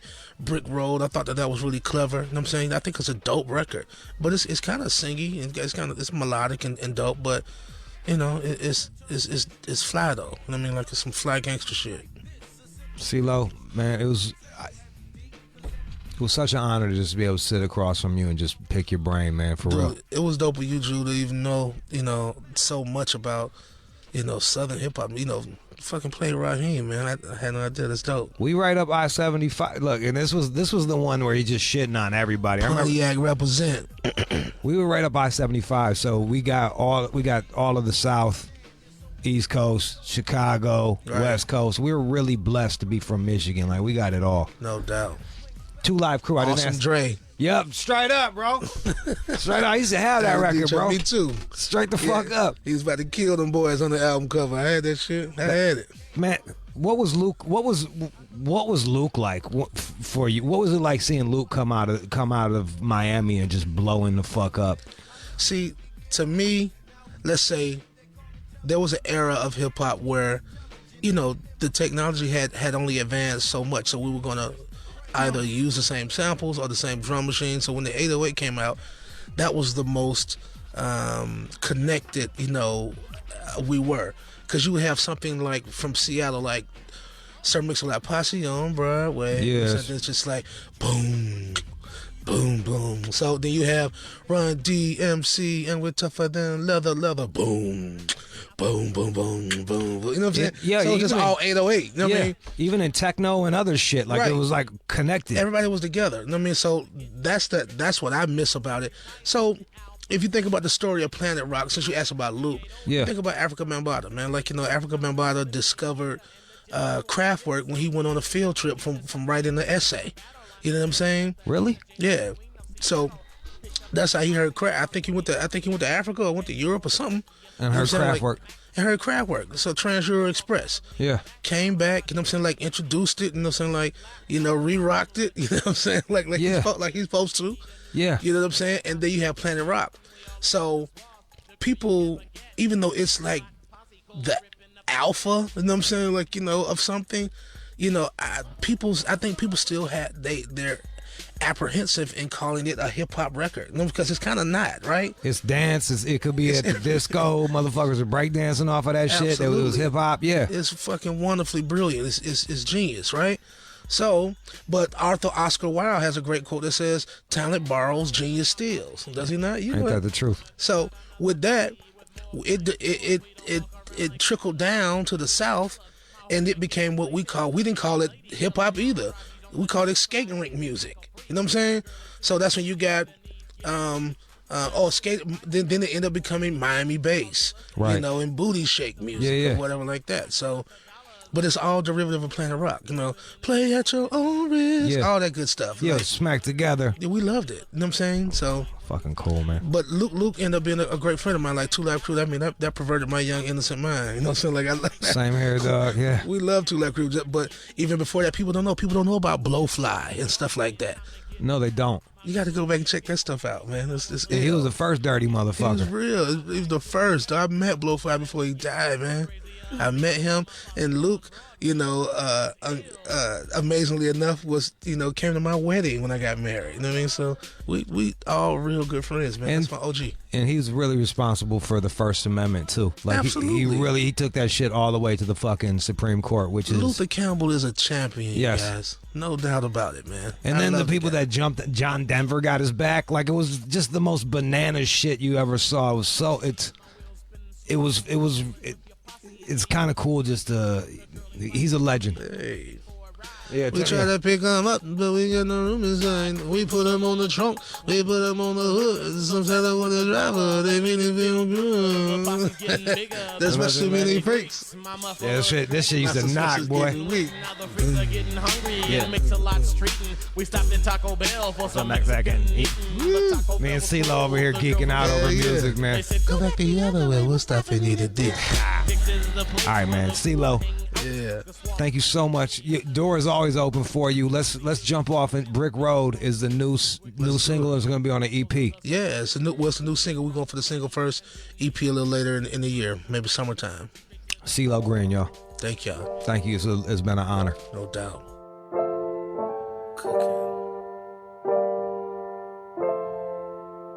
Can you smell me?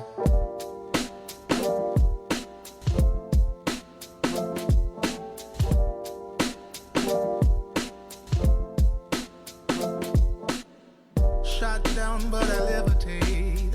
And I don't mind, start to contemplate. Razor blades making lifelines. Now I'm staring at an empty plate. And it tastes oh so bittersweet. And I basically need something to eat. Oh, cooking up, dough. That's what you gotta do when you gotta stay afloat. Cooking up, dough. Poor, always come knocking at my door. I'm cooking up, dough. One thing that'll never be is broke. I'm cooking up, dough. It's the realest shit I ever smoked. You never know where to find me. Don't use the phone, thank you kindly. Another soldier has fallen. Don't worry, I will catch his body. All the best for your dreams, baby. Say a prayer, get on your knees, baby. Young Lou, I make it flip right quick. I'll be goddamned if I don't die rich. And it tastes oh so bittersweet. And I basically need something to eat. Oh, cooking up, dough. That's what you gotta do when you gotta stay afloat. Cooking up, dough. Poor, always come knocking at my door. Cooking up, dough. One thing that'll never be is broke. Cooking up, dough. It's the realest shit I ever smoked. When it comes to this, no one is better at this than me. When it comes to this, no one is better at this than me. And I flick my wrist, just once. I flick my wrist, just once. And it tastes oh so bittersweet. And I basically need something to eat. Oh, cooking up, dough. That's what you gotta do when you gotta stay afloat. Cooking up, dough. Poor, always come knocking at my door. I'm cooking up, dough. One thing that'll never be is broke. I'm cooking up, dough. It's the realest shit I ever smoked.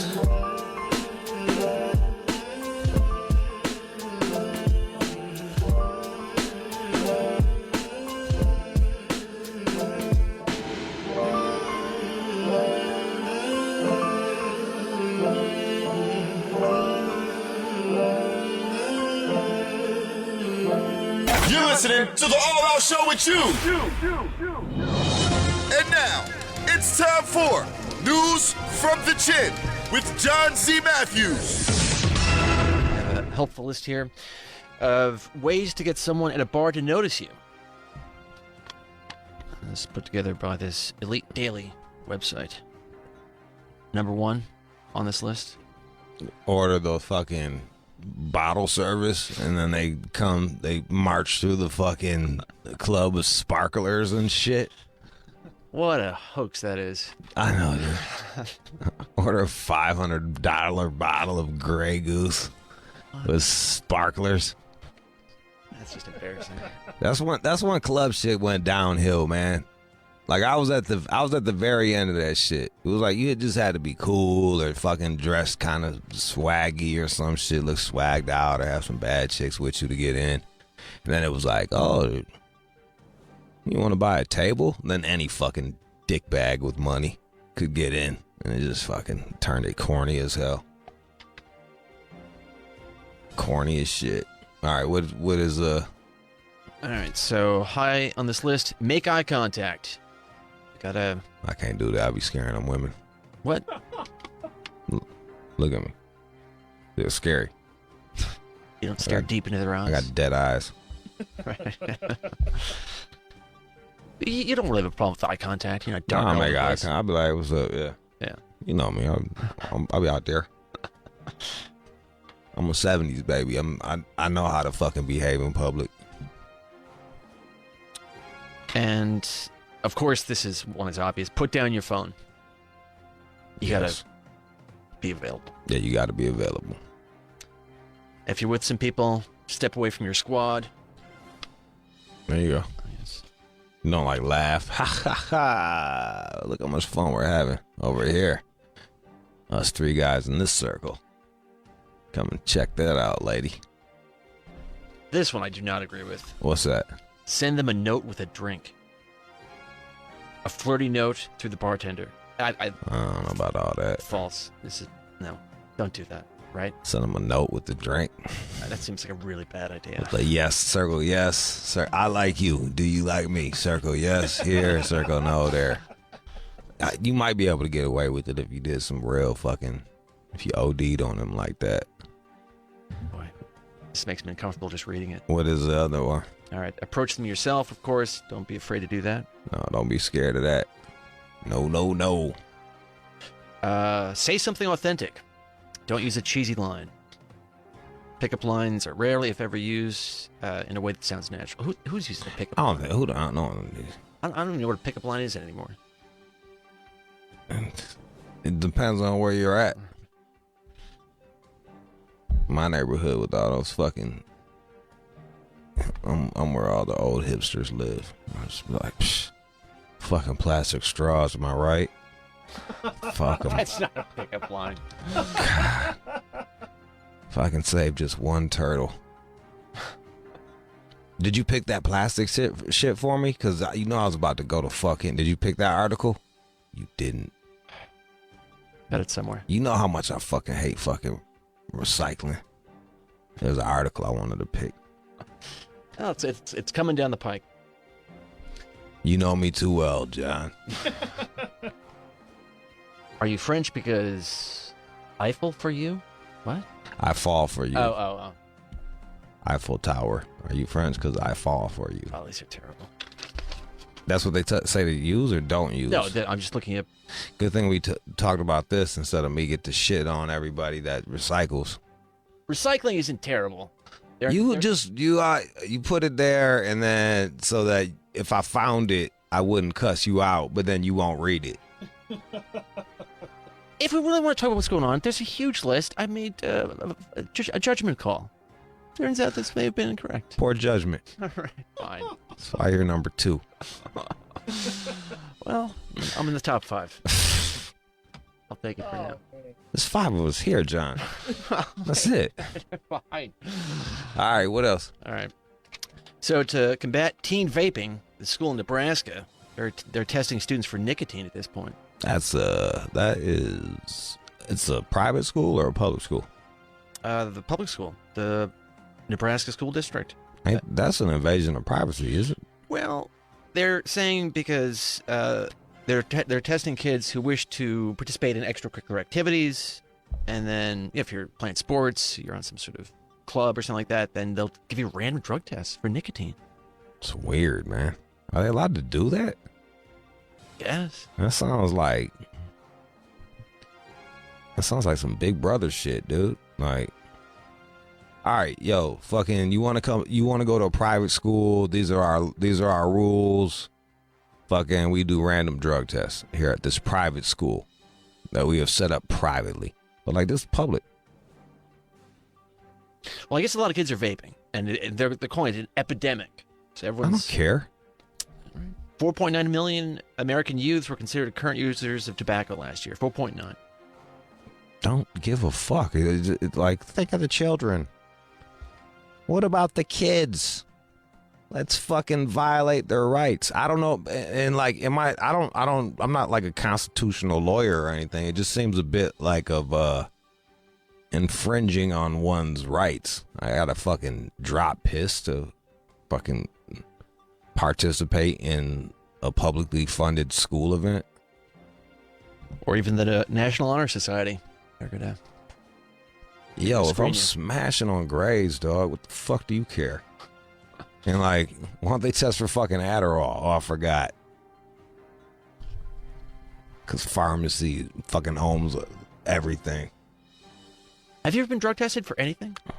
When I got in trouble back in the day, I used to have to drop piss. Yeah. Did you pass? Yeah. I wasn't doing shit. I fucking chilled out. I chilled out for like 10 years. I didn't do shit for 10 years, and I got this job, and I was like, fuck the world. Fuck the world. I was high, I was high as hell. It was awesome. I was like, damn, this is what I've been missing. I remember doing ecstasy. I was like, man, no wonder they call this shit ecstasy. This shit is awesome. I just kept licking my lips. I didn't have anyone to hug, so it was just like me in the corner fucking licking my lips and shit. It was Halloween. I didn't have an outfit, so I just wore my suit. And they're like, "What are you?" I was like, "I'm a Republican." And that made them really bummed out. It's like, it's a fucking joke. You don't dress up as something you are, you fucking idiot. All right, so I did track down your plastic story. Yep. All right.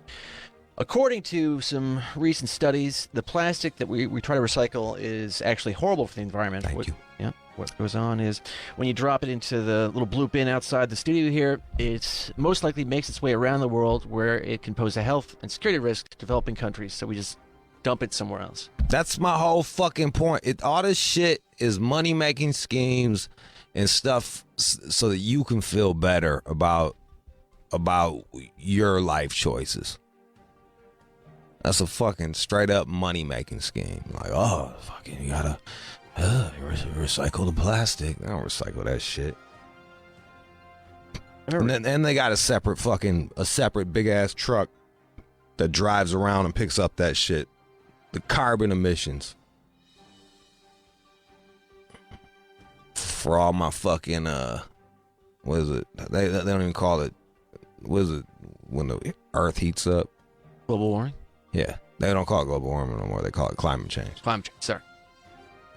They don't want to get caught up in that. Like, no shit, climate change. It always fucking changes.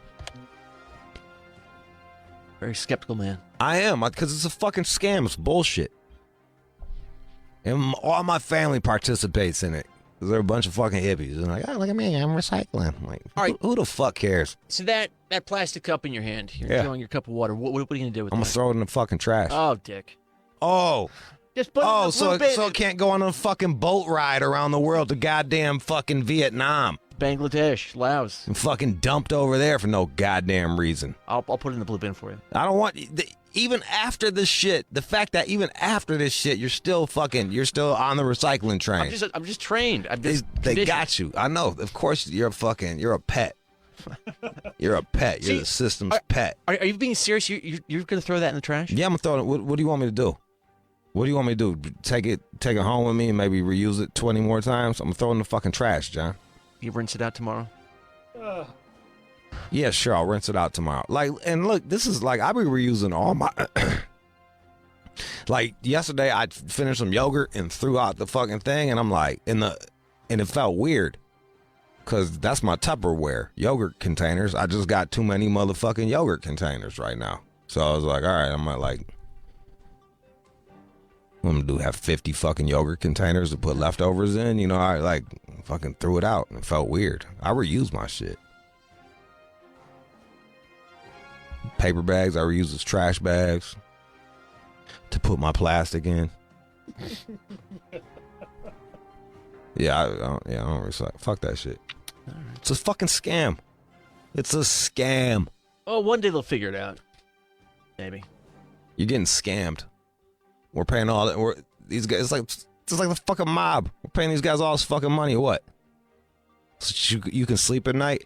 I would be more on the side of people like wanting to get rid of plastics because of what it does to us genetically. Yes. Yeah, it's like fucking chock full of fucking the fucking female estrogen and shit. Our fucking sperm rates dropping at a crazy fucking like 0.5% a year, man. It's crazy, dude. If they're like, look, man, hey, y'all, this plastic shit is dangerous. Here's some glass alternatives. I would do that. But they ain't got no fucking glasses. So I'll drink out of this fucking plastic cup and I'm gonna throw it out. You can just leave it on the desk there. I'll get it later. I'm gonna throw it out. You don't notice that every day I walk out and throw all the fucking plastic in that goddamn trash right next to you. I'll keep an eye on that. It needs to go to Bangladesh. Laos, maybe. God, they got you trained, bro. This one I'll admit to. Yes, I feel compelled, but what are you gonna do?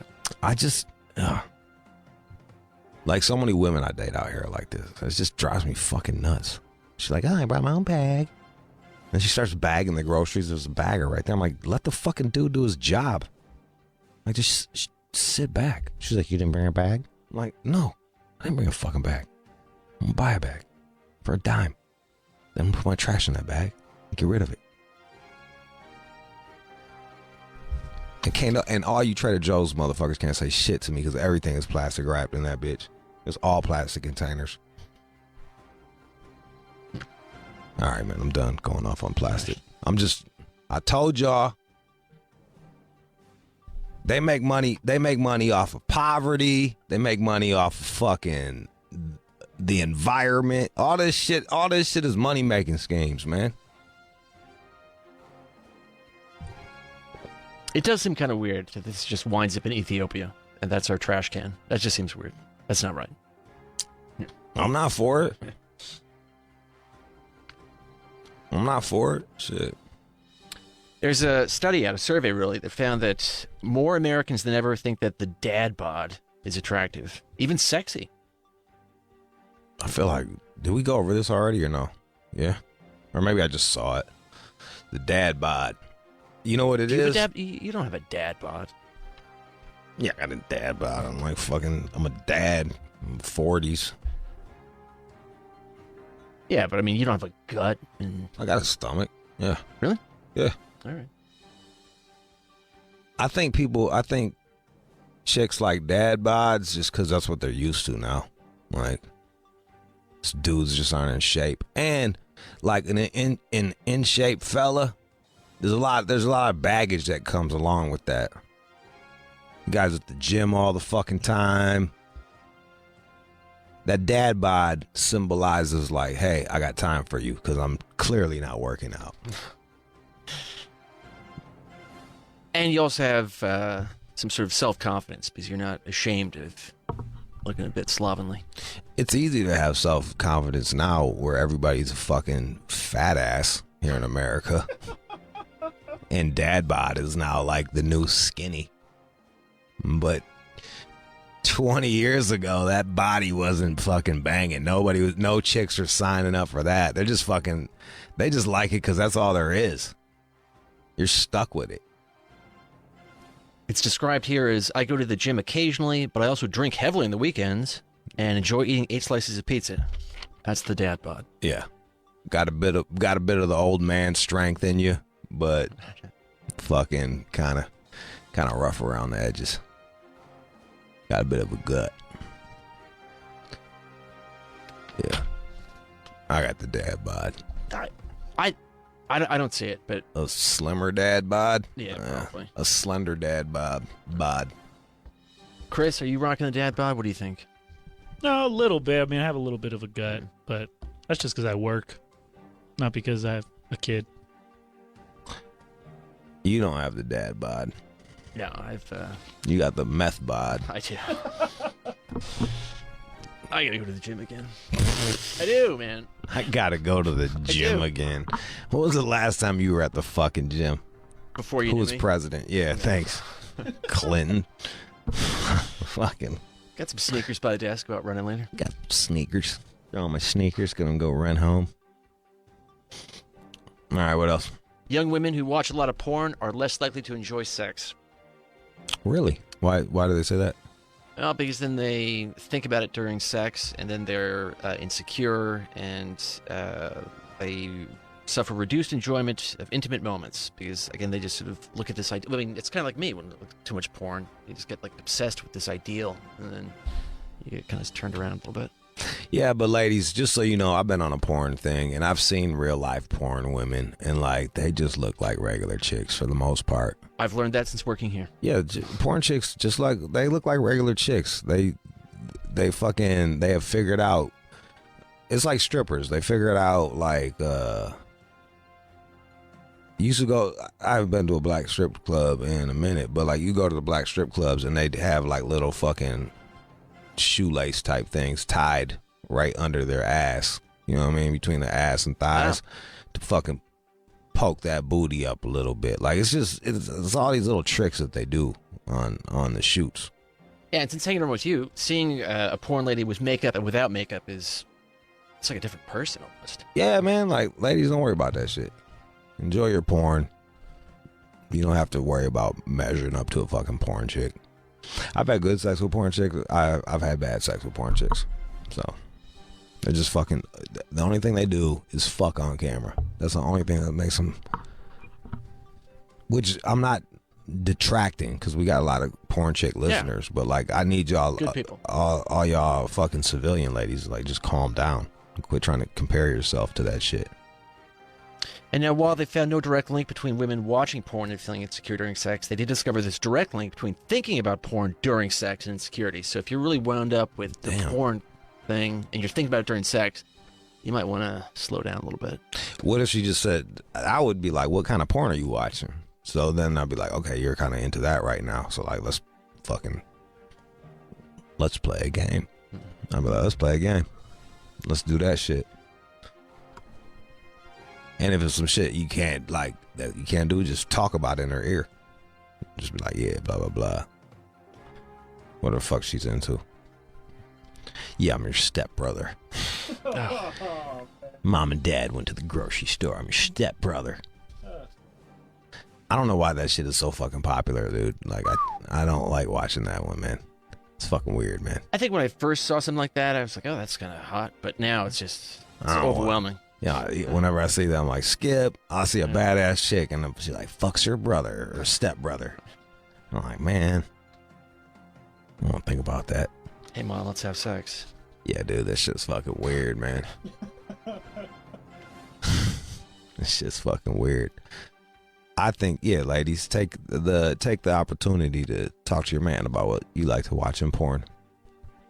And you can try new things. Don't have it be a negative, have it be a positive. Yeah. So this seems like nonsense, but there's this lady out of Mexico. She's a well-known actress, and now she is claiming that she's using whale semen to keep her skin looking perfect. Where the fuck does one procure whale semen? Well, luckily I pulled up a video. All right, let's see. I'm going to watch this guy jerk a whale off. All right, so it looks like they're in SeaWorld, and the guy looks like Jean-Claude Van Damme in a wetsuit, and he's holding a bag. All right, so let's... Sees this bag, he'll roll over, present his penis, and ideally he'll emit that semen sample. It's taken months of training. Good.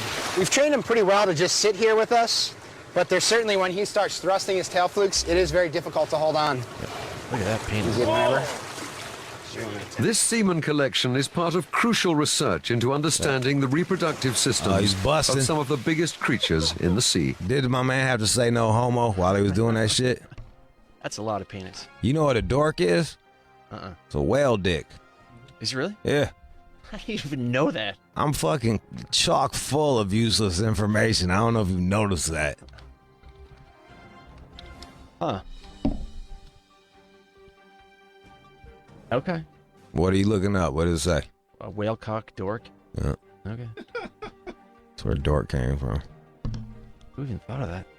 But so this strange lady, who is kind of easy on the eyes. Yeah, she's banging. Yeah. And she puts whale cum on her face? That's what she says. It's some sort of tissue paper wet with aloe vera and the precious whale semen. Hey, there might be something to it. Who the fuck knows? She's just looking good, but like, I want to see her without any makeup. Yeah, she looks kind of fresh there. What's her name? Aslan Derbez? Well-known actress in Mexico. Never heard of her. If I gave her something and she said thank you, you know what I would say? What's that? You're welcome. Look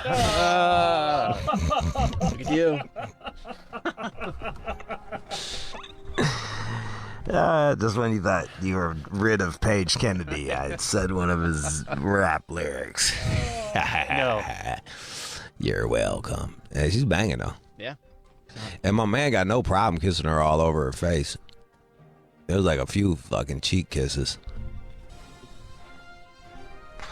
What's weirder? Fucking jerking off a whale or fucking putting the cum on your face? Well, I would jerk off a whale. You would jerk off the whale before you put the cum on your face? Put it in front of me and I'd make it happen. Just for the... I will probably do the face cum just because there might be some healing properties to it while you're just jerking off a whale. You don't believe that this... You just got a handful of whale dick. I can, like, who the fuck knows what the fuck they put in my lotion already? So that. Well, it sounds expensive. But looks like Her skin is glowing. I'm sure there's no Photoshop in any of these pictures. No. Not a one. Not a one. She can get it. All right, you got anything else? Got some good news. Oh, do you? Do you now? And now, time for good news. There's this young lady, Ella Casano. She's 12 years old out of Connecticut, and she regularly receives an IV for this autoimmune disorder. So, but she's coping with it. All But right. she created this Mediteddy. It's a stuffed animal pouch that hides an IV bag so the kids aren't freaked out by it, and then they can go in there and then change the fluid. But Oh, it's a teddy bear that hangs. That's hanging from the fucking where the IVs are. the Mediteddy. Mediteddy. Fucking A. Yeah, it's fucking. That shit looks kind of scary too. I'm not gonna lie, dog. Like just some fucking bear hanging from a metal rod. With a hook through its head. Yeah, it looks cool. Look at the bear. You're like, ah. Well, she's making a little money off this. Fuck yeah, hell yeah. Look, man, she knows more than me. She's up in the fucking hospitals all the goddamn time having to deal with this shit. So like, I like her ingenuity. Oh, she got a trademark. Like, she's not playing. Oh, yeah. Good for her. Mediteddy. They're thinking big. Yep. So if you or a loved one has to do an IV drip, grab you a Mediteddy to make it a little bit easier. All right, that's the news.